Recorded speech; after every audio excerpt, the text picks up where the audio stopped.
যদি আমরা পাইতাম না যে সাহাবায়ে কেরাম কোরবানি না করতেন। এত মজা করে কোরআন শরীফ তেলাওয়াত শুনি তারাবির নামাজে দীর্ঘ 27 রাত পর্যন্ত আমরা কোরআন কারীমের তেলাওয়াত শুনি। হাফেজ সাহেব কোরআনের তেলাওয়াত করে আমরা দাঁড়ায় আল্লাহর কোরআন শুনি। এই শোনার সুযোগ, এই পরিবেশ হতো না যদি না সাহাবায়ে কেরাম এত বেশি ত্যাগ না করতেন, এত বেশি কোরবানি না করতেন। তারা খাওয়ার ঠিক নাই, ঘুমের ঠিক নাই, পরিবারের ঠিক নাই, বের হয়েছেন তো বের হয়েছেন। আবু আব্দুর রহমান ফররুখ তার জীবনে কত লম্বা হয়ে যাচ্ছে।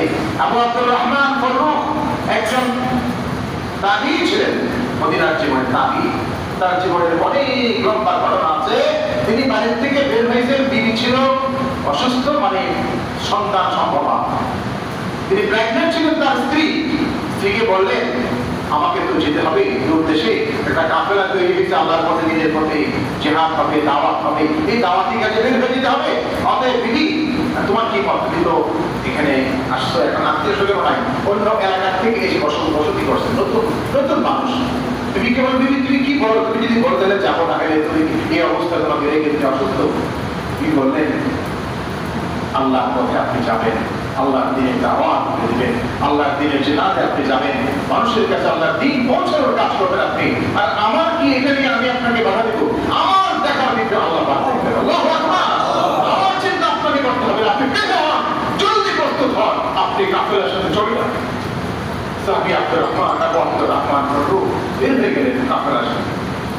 গেলেন ওই যুগে তো টেলিফোন তো ছিল নাকি, ফোন করে যাওয়া যেত না, মেসেজ একটু পরে আমেরিকার থেকে এখন ছবি সহ সেকেন্ডে আপনার ছেলে মেয়ে থাকলে এখন ফোন করে 1 সেকেন্ডে ছেলের সাথে কথা হয়ে যাবে, তাই না? এখন 1-2 সেকেন্ডের মধ্যে ছেলে মেয়ে নাতি পালে বাংলাদেশে বসে এখন ওই আমেরিকায় নাতিরা থাকে, ওখানে দাদি নানি এখানে বসে নাতির সাথে খেলা করে, তার মায় অফিস করে। এরকম ঘটনাও ঢাকা শহরে অসংখ্য আছে, এরকম আছে না? আপনাদের এলাকার হয়তো আছে। তো এখন হলো সেই যুগ ছিল এরকম। এই যে বাইরে গেছে উনি, না চিঠি আছে, না পত্র আছে, না টেলিফোন আছে, না কোনো খবর আছে। 1 মাস যায়, 2 মাস যায়, 1 বছর যায়, 2 বছর যায়, সময় যাচ্ছে এবং নির্দিষ্ট সময় পার হওয়ার পর তার সন্তানও দুনিয়াতে আসছে। সন্তান পেটে ছিল, সন্তান পৃথিবীতে আসছে। হ্যাঁ, এখন আপনার নাম রাখছে আদর করে মা, একজন আল্লাহর ওলি, একটা বুজুর্গের থেকে নাম, তার নাম হচ্ছে রবিআ। তাকে বলা হতো রবিআতুর রায়। পরবর্তী সময়ে তার নাম হয়েছিল রবিআতুর রায়। আবু আব্দুর রহমান ফররুখের সন্তান রবিআতুর রায়। সন্তান হয়েছে, সন্তান মানুষ করতে শুরু করলেন। কিছু আমার কোন বর্ণনা আছে 30,000, কোন বেলায় আছে 10,000 স্বর্ণ মুদ্রা। এগুলি তার বিভিন্ন ভাবে, পৈতৃক ভাবে আরো কিছু তিনি কাজের মধ্য দিয়ে এগুলি তার কাছে ছিল। এগুলি বিবির কাছে রেখে গেছে যে আমারও হিসেব দিদি, দরকার হলে খরচ করো, না হলে তোমার কাছে থাকলো। স্বামী চলে গেছেন, 1 দিন নয়, 2 দিন নয়, 1-2 বছর নয়, পার হয়ে গেছে 30 বছর। কত বছর? 30 বছর। দিদি কি এখনো ধারণা কি করে যে এখনো বেঁচে আছে? ধারণা তো 30 বছর যে লোকটার খবর নাই, সে বেঁচে থাকার কোনো আশাও সে করে নাই, সে চিন্তাও করে নাই। ছেলে ইতিমধ্যেই বড় হয়েছে, 30 বছর মানে ছেলে অনেক বড় হয়েছে, যুবক। ছেলের পড়াশোনার জন্য মা তার জায়গা থেকে চেষ্টা করেছেন, সাধনা করেছেন, যত সাধনা লাগে, যা ছিল স্বর্ণ মুদ্রা রেখে গেছে। এগুলি ছেলেকে ভালো আলেম বানানোর জন্য দেশে ইমাম মালিক রাহমাতুল্লাহ থেকে শুরু করে বড় বড় আলেমরা তখন মদিনায় আছেন।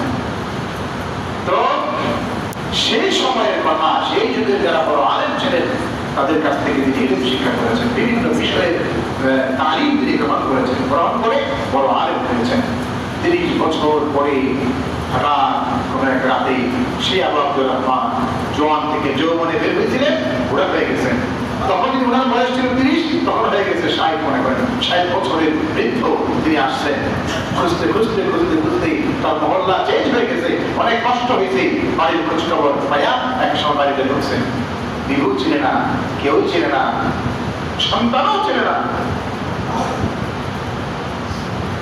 এগুলি কোনো বানানোর বিষয় নয়, এগুলি কোনো রূপ কথা নয়, এগুলি তাদের জীবনের বাস্তব ঘটনা। এদের জীবনে বাস্তব ঘটনা, আমাদের জীবনের, তাবিদের জীবনের বাস্তব ঘটনা।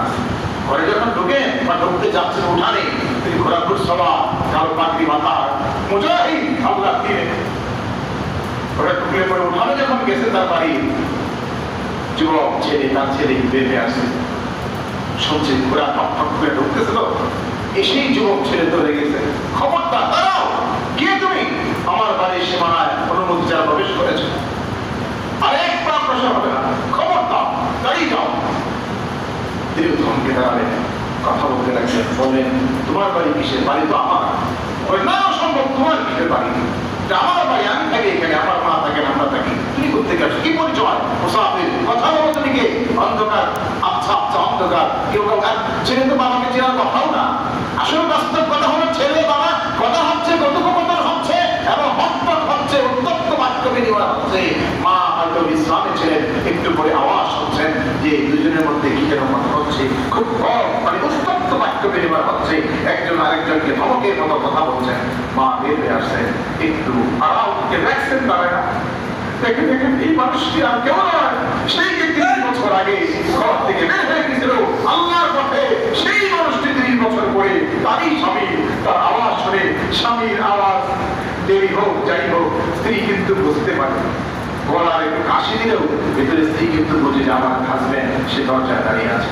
কাশি দিলেও, কাশিটা চিনে না, কাশিটাও চেনে, 20 বছর পরে হলেও চেনে। এই স্বামী স্ত্রী সম্পর্কটা এরকম, বিবি ঠিকই চিনতে পারছে সে আমার এই স্বামী। কথা হচ্ছে সন্তানকে বলছে তুমি যার সাথে তর্ক করছো, যার সাথে তুমি ঝগড়ায় লেগে গেছো, সে আর কেউ নয়, তুমি যার সামনে দাঁড়িয়েছো সেই তোমার পিতা। তুমি তোমার পিতার সাথে দাঁড়িয়ে আছো, সে চলে আসবে তোমার পিতা। আমার ভাইরা, এগুলি কোনো গল্প নয়, কথা নয়, তাদের জীবনের বাস্তব ঘটনাগুলি ছিল এরকম। তিনি তো রাতের বেলা অল্প কথাবার্তা বেরো একজন আরেকজনকে আলিঙ্গন করে আনন্দের অশ্রু কান্নার জন্য দীর্ঘ সময় কান্নাকাটি হলো, বঙ্কিত হলো। অল্প সময় তারা বিশ্রাম দিলেন, কিছুক্ষণ করে ফজর আযান হয়ে গেল। মসজিদে আগেই চলে গেছে, ছেলে তো আগেই চলে গেছে, বাবাও গেছেন মসজিদে। কে নামাজ পড়ছেন চলে গেছে। নামাজের পরে দেখেন মসজিদে নববীকে, এই মসজিদে নববী, মসজিদে নববী এখনকার যে মসজিদে নববী, হয়তো তখনকার এটা স্ট্রাকচারটা এরকম ছিল না, হয়তো অন্যরকম ছিল। এখন তো অত্যাধুনিক স্ট্রাকচার। এখন যেমন সেই মসজিদে নববী এক কোণার মধ্যে একটা ছোট্ট মজমা হালকা, সেখানে একজন ওস্তাদ তালিম দিচ্ছেন। অনেক বড় বড় সেই সময়ের বড় বড় আলেমরা ওরা সাথে খাতা নিয়ে নোট করতেছেন, দেখতেছেন। উনি বলেন হাদিসের ব্যাখ্যা বলেন, ব্যাখ্যাগুলি উনি বলতেছেন, ছাত্ররা লিখতেছে। উনি এক একটা বিষয় নিয়ে কথা বলেন, সেই মাসালা বলেন, মাসালা নোট করতেছে। ব্যাখ্যা বলেন, ব্যাখ্যাগুলি নোট করতেছে। তিনি তাশরীহ করেন, তাওযীহ করেন, নোট করতেছে। অনেকক্ষণ ধরে যে দৃশ্য দেখলেন, কতক্ষণ পর দেখেন যে মজমা শেষ হয়েছে, লোকজন যাচ্ছে, ওই জিনিস সাহেব ওনাকে আগে নিয়ে যাচ্ছে। তো উনি গিয়া পিছন দিক থেকে আবু আব্দুর রহমান জিজ্ঞেস করলেন যে এই সাহেব মদিনাতে এত বড় সাহেব, তিনি এরকম দর্শ দিলেন, তালিম দিলেন, উনি কে, কি পরিচয়, না তিনি কোথেকে আসলেন, ওনার কি পরিচয় আমি একটু জানতে চাই। লোকজন তার থেকে ফিরে পারে, আপনি দেখি যে একটা আশ্চর্য মানুষ, আপনি ওনার মতো এত বড় মানুষকে আপনি ছিলেন না, থাকেন কোথায়, আপনি কোথেকে আসলেন? এই মদিনায় তো ওনাকে ছিলেন এমন কোনো মানুষ নাই, আপনি কি বাইরের লোক কিনা এটা করেন? উনি বলেন যে আসলে বাইরে আমি বহুকাল, আমি মদিনারই মানুষ, কিন্তু মদিনায় ছিলাম না, অনেক বছর ছিলাম না, এই জন্য তাকে চিনতে পারছি না। বলো, কারণ রাতের বেলায় ভালো করে বোঝা যায় না, রুমাল মাথায় তো এত ভালো করে একবারে দেখা যখন বললো তার বাবা 30 বছর আগে ছিলেন আল্লাহর দিনের পথে বের হয়ে গেছিল, তারই সন্তান রাবিআতুর রায়, সে এত বড় আলেম, মদিনার তার মতো বড় আলেম দ্বিতীয় আর কেউ নাই। আল্লাহু আকবার। অর্থাৎ তারই সন্তান মানুষের মুখে বুঝতে পাইল, সে আর কেউ নয়, তারই সন্তান, সে এত বড় আলেম। আল্লাহর কাছে সিজদা করে শুকরিয়া করো, আল্লাহ তোমার দিনের পথে বের হয়ে খুশি, এই তুমি নিয়ামত দাও, এই বিনিময় তুমি দান করো। কেউ যদি তোমার দিনের জন্য কোরবানি করে, কেউ যদি তোমার দিনের জন্য এরকম তার জান মালকে দিয়ে দেয়, আল্লাহ তুমি এর বিনিময়, এর পুরস্কার তুমি দুনিয়াতে এইভাবে দিয়ে দাও। অনেক সময় আল্লাহ পাক এইভাবে দুনিয়া দিয়ে দেয়, সব দিয়ে দেয়। ভাইরা আমার, সে আল্লাহকে এখন আছে না নাই? সে আল্লাহ তাকে এত বড় পুরস্কার দিলেন, সে আল্লাহকে এখন আছে না নাই? সে আল্লাহ যে রহমান এবং রহিম, সেই গুণকে এখন আছে না নাই? এখনো আছে আমার ভাইরা। আল্লাহ পাক সেই বিনিময়টাকে দুনিয়া দিয়ে দিয়েছেন। তিনি 30 বছর কোরবানি করছেন, তাই আল্লাহ এমন সন্তান দিচ্ছেন যে সন্তান মদিনার সারা দেশ, মদিনার এত বড় দাম থেকে হাদিস শেখার জন্য সেই যুগের বড় বড় মুহাদ্দিসরা বসত তার কাছে তালিম নেওয়ার জন্য। আমার ভাইরা বাড়িতে গেলেন, বিবির সাথে কথাবার্তা হলো, বিবিকে বলেন বিবি অনেক কথাই হলো রাত্রে, প্রাথমিক কথাবার্তা, কিন্তু তোমার ছেলে যে এত কিছু, এটা তুমি কোনোদিন আমাকে ওই সময়টাতে তুমি যতক্ষণ আমার সাথে ছিলাম রাতে, তুমি তো এটা বড় নাই, ক্লিয়ার করো নাই। বিপদের ব্যবসাটা বার্তা গেল, আমারও আমার একটা জানার বিষয় ছিল আপনার থেকে। আপনি বলেন আসলে আপনার কোনটা বেশি, আপনার কাছে বেশি প্রিয়, কোনটা বেশি দামি?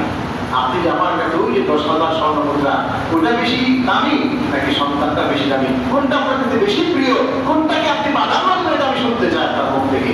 যে কেন বিবি, কেন এটা তুমি জিজ্ঞেস করছো? কেন জিজ্ঞেস করলাম এই জন্য যে আপনি যেটাকে বলবেন সেটাই আমি মেনে দেব। এই যে আমার কাছে এই আমানত রাখছিলেন না, ওই আমানতটা, এই আমানতটা এই যে আপনার সন্তান, এই সন্তানকে তাকে সঠিকভাবে দিনের তালিম দেওয়ার জন্য, তাকে মানুষের মতো মানুষ হিসেবে প্রতিষ্ঠিত করার জন্য আমার কাছে আপনি যা আমানত রেখে গেছিলেন সবকিছু তার পিছনে আমি খরচ করে দিয়েছি। এখন আপনি বলেন যে আমি কি এটা ভুল করছি নাকি ঠিক আছে আপনি বলেন। স্বামী বিবির কপালে চুমু খেয়ে বলেন, বিবি আমাকে তুমি যে পুরস্কার দিয়েছো, এই 10,000 স্বর্ণ মুদ্রা কি, এই 10 কোটি কেন, হাজার হাজার কোটি স্বর্ণ মুদ্রার চেয়েও আরো দামি উপহার তুমি আমাকে দান করেছো। এর যে দামে আর পৃথিবীতে হতে পারে না। তুমি যে আমাকে দিয়েছো বা আল্লাহ আমাকে যা দিয়েছেন তোমার মাধ্যমে আমি যা পাইছি, এর চেয়ে বড় নিয়ামত দুনিয়াতে আর কিছু হতে পারে না। দুজনে বলে শুকরিয়া। এখন আমার ভাইরা কাজেই বিবিকে